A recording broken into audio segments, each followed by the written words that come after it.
How to hide likes on your Instagram post.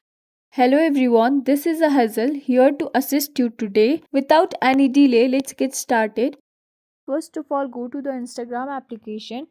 If you want to hide these likes on your Instagram post, then simply go to your profile, tap on these three horizontal lines, scroll down and tap on likes and share count and enable this option hide likes and share count.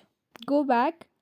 If you want to hide likes while sharing your post, then simply you just have to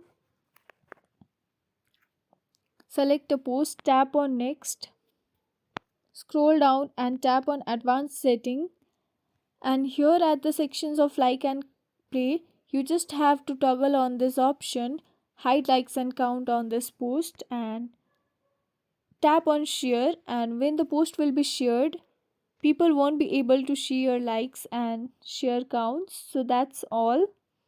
You can also go to your profile and you can hide your like on Instagram post by tapping on the post three dots and type on hide likes and share count.